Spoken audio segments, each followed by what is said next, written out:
Coming up on the season finale of Hoosier Sports Nite, we have the recap on Indiana softball's 2 midweek home games. And we take a closer look at one of the teams riding in this year's Little 500 race. This is Hoosier Sports Nite.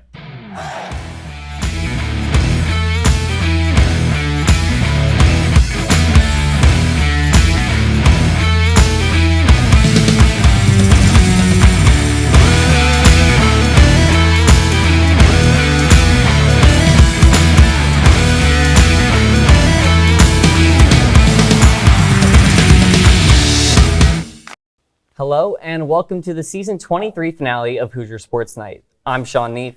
And I'm Jevin McCoskey. You know, Jevin, after being a part of the station for 2 years now, this will be my first time hosting HSN. Your first time, but what's crazy is this is my last time. Actually, since we're both seniors, this will be my last time too, so let's make sure we make it a great one.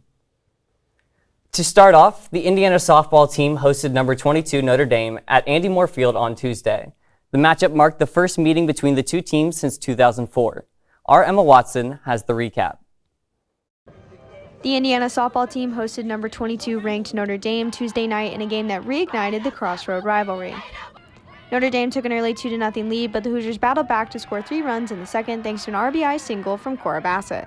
However, throughout the game, missed opportunities plagued them.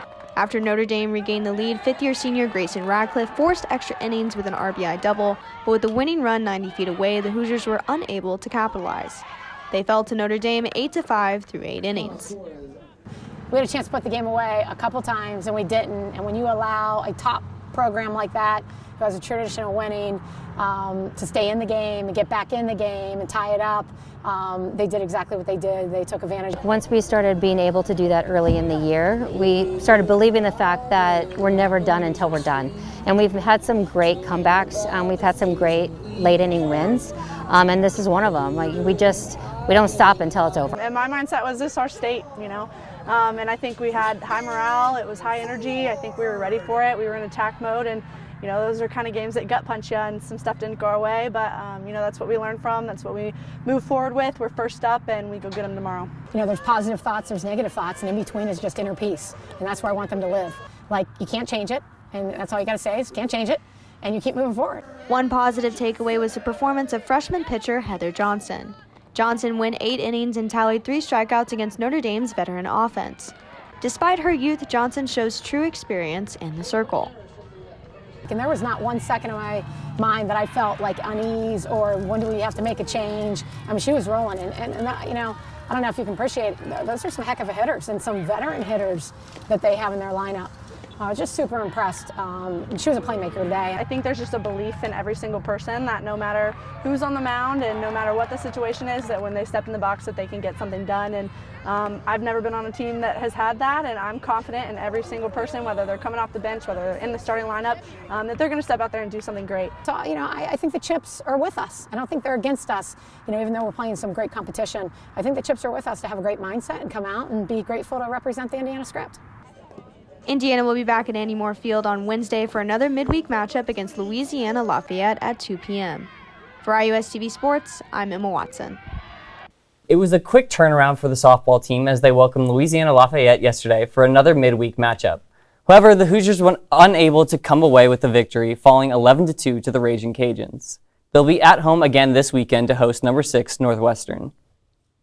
Joining us now in studio with more IU basketball news is our men's basketball beat reporter, Evan Kamiko. Evan?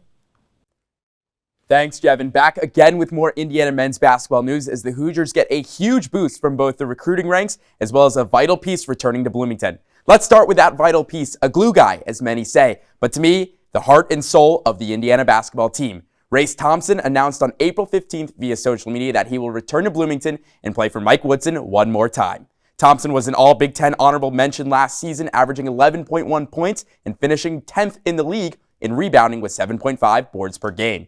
Thompson said in a statement that I trust Coach Woodson in his plan to develop me into the best player I can be to take my game to another level. This will be Thompson's final collegiate season as he uses his extra year of eligibility from the pandemic. Welcome back, Race. More recruiting news has surfaced for Indiana as well. After a terrific visit this past weekend, the Hoosiers have landed 6'8" power forward Malik Reneau. Renew, the 28th ranked recruit in the 2022 class and a high school teammate of Jalen Hood-Schifino, has great basketball IQ and will be able to slot into a big role for the Hoosiers should Trace Jackson Davis not return in the fall. Mike Woodson now has the 6th best recruiting class in the country and 2nd best in the Big Ten behind Ohio State in his first full cycle as head coach. It's been a blast covering IU basketball this season, but we don't sleep till May. Be sure to keep up with me and Jevin McCoskey on social media for all offseason news. Jevin, back to you at the desk. Thanks, Evan. Indiana baseball traveled to Piscataway, New Jersey this past weekend for a matchup with Big Ten best Rutgers. Game 1 on Friday saw Indiana carry a late lead into the final innings. However, 3 runs in the bottom of the 8th saw Rutgers through to a victory 5-3. The second game of the weekend featured much of the same for the Hoosiers. Indiana once again held a slim lead heading into the later innings, but surrendered a second 3-run 8th inning to fall 4-2 in defeat. While Sunday's game resulted in more scoring from both lineups, IU still found themselves on the wrong side of the result. 2 solo home runs in the bottom of the 9th inning gave Rutgers the victory and the sweep over the Hoosiers. IU would look to get back on track Tuesday with a win against Miami of Ohio, but fell in a big hole early, allowing 7 runs in the first inning. Indiana would not climb out of that hole, ultimately falling 9-7 Tuesday night in Oxford. But the team would snap their losing streak last night in Cincinnati, downing the Bearcats to improve to 14-22 on the year. Follow reporters Mason Williams and Josh Bodie for more baseball updates. The number 14 Indiana water polo team lost to number 9 Arizona State in a 12-11 heartbreaker last Saturday. Senior center Izzy Mandema and freshman center Sophia Soli scored the only goals in the first quarter for the Hoosiers as the team trailed 5-2. Attacker Tina Doherty, utility player Catherine Hawkins, and driver Kaylee White each scored a goal to keep it 8-5 at the end of the half. It wasn't until the third quarter when the Hoosiers' offense started to produce. White, Doherty, and Hawkins scored to cut the Sun Devils' lead from 3-1 at the end of the third period. Doherty scored 2 goals and Mandema scored 1 in the final period, and although a valiant effort from the Hoosiers, it was not enough to secure the victory. Indiana will now shift its focus to the postseason with a matchup against number 3 UCLA tomorrow at 3:45 p.m. Follow IUSTV Sports for all updates on the game. With the Little 500 just days away, our own Brianna Baylog had the chance to see how one team is making their way back to glory. With the Little 500 fastly approaching, one team stands out. Alpha Chi Omega, known as AKO, placed second in quals, and they are on a mission for success. You know, we were kind of the underdogs, so placing second definitely was a big confidence boost. It made us realize, like, we are a good team, we're competitive, we actually have a chance this year. So getting this position on the field, it makes us just feel a lot more comfortable. Last year, AKO placed 7th overall in the Little 500. They will line up second on race day, and the team has gone through rigorous training to hopefully be the first team to make it across the finish line. Over spring break, we stayed the entire week and did 2-a-days. So definitely had some intense training leading up to now. Even with all of the hard training that comes with competing in the race, they wouldn't change it for the world. Definitely is hard, a lot of tears and bruises and blood, but I wouldn't trade it for anything. And I love my team, love our coach. It's a great atmosphere. For the AKO riders, it's more than just a race. It's about having fun and making those everlasting friendships with their teammates and their coach. We love our coach. We love our coach. We always joke that he's like our Bloomington dad, honestly, because he doesn't have kids. Yeah. He is here every day that we're here, for at least 4 of the 5 days that we're at the Tri. The team says how their coach has more confidence in them than they do in themselves. He is their biggest support system, and he even raced in a Little 500 himself. He won when he went here. He graduated in '95 and he won for Fiji. So he's pretty big in the Little 5. It's a lot of fun. The women's race is tomorrow at 4 p.m. and the men's race is on Saturday at 2 p.m. at Bill Armstrong Stadium. Coming up after the break, our track and field reporter Gabe Fenster has an exclusive interview with head coach Ron Helmer. And we recap the past weeks for tennis, rowing, and more. Don't go anywhere. You're watching Hoosier Sports Nite.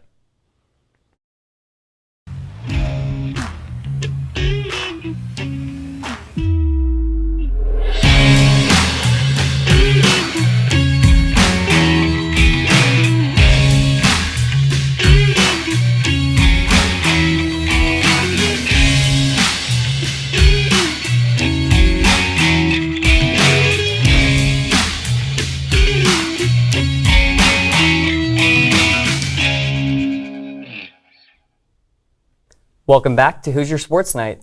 IU track and field head coach Ron Helmer is set to retire after the 2022-23 season. Our own Gabe Finster sat down with him to talk about his decision. Hello, everyone. I'm here with Ron Helmer, head coach of IU track and field and cross country. How are we doing today, Ron? I'm great. It's not raining, and we're going to have practice, so it's all good. I want to talk about this past season. Do you have any standout players, standout experiences that you want to talk about? Oh, when we look at our indoor season, it all runs together. But when we look at our indoor season, we had some really good performances, led by Recoy Brathwaite, who was second in the national championships at 60 meters and ran in the world championships at 60 meters for his country. Outstanding, the fastest 60-meter runner all time in the Big Ten. That was awesome. Ben Veach anchored our school record distance medley, one of the top in the country, one of the top 10 ever run with a 3:53.9, 1,600 meters. Really, really, really good. Bailey Hertenstein qualified for the national championships in the mile, setting the school record at 4:35. So those are probably the three that really, really stood out. But Cam Marshall is a true freshman, 18 years old, won the Big Ten 800 meters and wasn't supposed to come close. So I want to talk about, I guess, the topic that's been going around Indiana track and field. You decided to hang up the hat. That is the question everyone wants to know the answer to. What is the reason, I guess, that you decided to call it quits? Oh, I think there's a lot of different things that go into it. I've been doing this for 52 years. I'd love to do it for 52 more years, but we know that's probably not practical.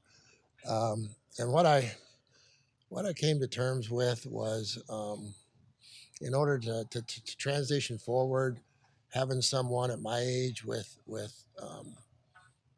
retirement on the horizon somewhere, I think it just starts to make it difficult for a lot of people. And I want a smooth transition. I want this to continue. I want IU to put their best foot forward in terms of coming up with a succession plan. And my contract ends June 30th of 2023. But what I came to understand was whether I retired 20 years ago or now, or 20 years from now, the one thing that's most important to me, the thing that I'll miss is coaching kids, watching them start where they start and end where they end, doing some really incredible things. And I would miss that no matter where when I chose to retire, and a whole lot of the rest of it I probably won't miss. And so, I'll be 76 by the time I ultimately step away, and pretty fortunate to have spent that long a time doing something I really like to do. Right. So, yeah, you've had an illustrious career as a coach, and I guess I want to know, what's the next step for you? I don't know. My youngest daughter asked me that when I told her. She said, well, what are your plans? And I said, I don't have any, and I don't want any. Right now, I'll just let that happen. A lot of my family's here in Bloomington. There's things I like to do, but when you spend 52 years, probably 35 weekends out of every one of those years someplace other than home, it's sort of attractive just to maybe stay close to home for a while, and then we'll figure it out. So a quote came out from IU Director of Athletics. I bet you saw that, and that warmed your heart a little bit. I want to hear your thoughts on that. Yeah, I mean, that was a nice thing for Scott to recognize, for him to acknowledge, and then that was validated just by a whole lot of just really nice notes, emails, calls that I got from some of those former athletes when it was announced. And I really don't need that. I didn't think I needed that, but at that point in time, that was a really cool thing, because I think people were being incredibly genuine when we had these conversations, and that's what you want to do. That's what's there, and sometimes it's not always apparent in the moment. Because this is hard when you're trying to get people to do the things they need to do to be able to perform at the level that we have to be successful. You got to push people where they don't want to go. You've got to push people to do things they don't think they can do, and that doesn't always come off the way maybe you would like. But ultimately, when they see it, when they realize it, when they do those things, when they take those traits into the workplace, and you hear back from them saying, my 4 years, my 5 years were the most important to me. It was incredible, and thank you so much. Then I think they mean it, and that means a lot to me. I don't know if this is a little too early to say or even know, but what is the next step for Indiana track and field? Who's going to take your spot? You know, here's what I'll say. Track and field at Indiana is important, and our administration will work really hard to get it right, to do what they think is best for the program, and that's what I would want them to do. I'm secure enough that I really do want this 15 years, it'll be 16, to have set the next guy up to do even more than I have. Right. And I will trust that they put the right person in that position, and that person can take it and run with it. Big trip to Louisville coming up. End of the season's coming to a close. What are your hopes for the rest of the season? You know, we're scattered a little bit. We're all over the place. We've got some. The weather's done that to us a little bit, but we'll go to Louisville with the group and try to get some things done. Then go to the Penn Relays and have a really good time the next weekend, where we can just go in and in front of crowds of 40, 50, 60,000 people against some of the best people in the country, and everything to gain, nothing to lose. Just line up and go run. And I hope that in that month, these groups come together and get ready for a Big Ten championship run. And I hope this group gives you something amazing to end your career on. You got a team out there waiting for you. You got a big trip to Louisville. For iUS TV Sports and Indiana Track and Field, I'm Gabe Fenster. Indiana Track and Field participated at the Louisville Invitational this past weekend. In field events, Sean Mockler took first in the hammer throw, and Michaela Hunter won in javelin. IU placed first and second in men's long jump and women's shot put, and swept the podium in the men's pole vault. On the track, IU took the gold in 4 events in both men's and women's. Morgan Snow placed first in the 200 and 400 meter races, along with Antonio Laidler in the 200 and Kenny Benton in the 400 for the men. Parker Raymond and Kelly Mendak took the 800 meter races, and both relay teams won the 4x400 meter relays. The Hoosiers are back home this weekend for the Indiana Invitational to begin their home stretch to the Big Ten Championships. The Indiana men's tennis team lost 2 hard-fought battles this past weekend at home against Wisconsin and Nebraska. Our Blake Spillers has the recap. The Hoosiers had 2 Big Ten matches this past weekend against both Wisconsin and Nebraska. The Hoosiers started the weekend off on Friday when they played the Badgers at home. Wisconsin got out to the early lead by dominating in doubles and earning the doubles point. But this match was far from over, as the Hoosiers showed their resiliency throughout all of the singles matches. Patrick Fletcher got things rolling for the Hoosiers by winning at number 2 singles. Wisconsin was able to win at both number 1 and number 4 to take the 3-1 lead though. But the Hoosiers kept fighting as Ilya Tiraspolsky won at number 6 and Michael Andre won at number 5. It came down to the final match tied 3-3, where a huge crowd all gathered around Vukovic, where he was in a 3rd set tiebreak. The Badgers ended up pulling through though, winning 4-3. On Sunday, the Hoosiers tried to get back in the win column where they faced the Cornhuskers at home on senior day for IU. The Hoosiers were able to get out to the early lead by winning at the doubles point. But it was a rough day in singles for the Hoosiers, as Patrick Fletcher was the only IU player to win their match. Ultimately, Nebraska won this one 4-2. Winning one of these matches would definitely help us be ready for the Big Ten tournament.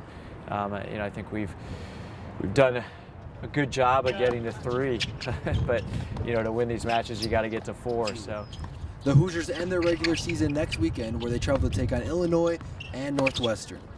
For iUS TV Sports, I'm Blake Spillers. The Hoosiers will look to end their season off strong this weekend when they travel to take on both Illinois and Northwestern. For updates during the match, follow along with beat reporters Kara Adams and Blake Spillers. After losing back-to-back Big Ten matchups, the IU women's tennis team were looking to regain some momentum. Their Friday match against Maryland would not grant them that, as it was a quick 4-0 loss to the Terrapins. Schneider and Masak won their doubles match, and that would be the only match the Hoosiers were able to win. The Terrapins claimed 3 quick victories in singles to leave some matches unfinished. The Hoosiers were back at it on Sunday as they faced off against RUTGERS. Indiana snuck past the strong Scarlet Knights thanks to the help of Alex Stajkulescu. She won in doubles alongside Mila Machik and then proceeded to win her singles match 6-2 and 6-3. Laura Schneider won in number 1 singles, and to cap it off, Rose Hoos stormed back from down a set to secure a team victory by a final score of 4-3. The Hoosiers will next travel to Minnesota for what will be their second to last match of the regular season. Last weekend, the Indiana rowing team competed in the Big Ten Invitational in Sarasota, Florida. The 20th ranked Hoosiers faced difficult competition with 6 fellow top 20 ranked teams in the race field. The Friday morning session saw the Hoosiers finish with 2 third-place finishes, 2 second-place finishes, and 2 race wins in the second and first varsity fours. The afternoon session was less successful, as the second-place finish in the first novice 8 was the best Hoosiers finish. The team added 2 more race wins to their tally on Saturday, coming from the first novice 8 and reigning Big Ten Boat of the Week, first varsity 8. After 6 races to conclude on Saturday, the Hoosiers finished with 7 third-place finishes, 5 second-place finishes, and 4 race wins. After their performance in the Big Ten Invitational, the Hoosiers moved up to 18 in the rankings in the latest poll. Next up for the Indiana rowing team is the Dale England Cup from Lake Lemon next Saturday. Follow beat reporters Alex Hines, Christian Oates, and Adam Oppenheim for race updates. And that does it for this installment of Hoosier Sports Night. Thank you so much for tuning in all year long. And before we go, Jevin and I both have a message for everybody. And for myself, more than anything, I want to say thank you to IUS TV Sports. There are way too many people to name by name, but everyone here is a family to me. I know when I showed up 2 years ago, I showed up without a clue, and I immediately felt like I was at home, just because of how kind and how supportive every single person here is. And working for the station the past 2 years has given me some of the most amazing friends and memories that I could have had. So I just want to say thank you, and I wish everyone the best in the future. To my co-directors, producers, crew, and everybody that's graduated already, thank you for letting me be a part of this. I know you'll all be amazing, and that this station is in good hands. Yeah, and I would also like to thank all of you for watching along this season. Thank you to those who worked alongside me through my IUS TV sports career as my time as the baseball, football, and men's basketball beat reporters. The opportunity provided by IUS TV Sports is one that, when taken full advantage of, not only leaves you with great experiences, but also some of the best friends that you will ever have and work with. So for those who came before me, those that are here now, and those that will follow, thank you and good luck.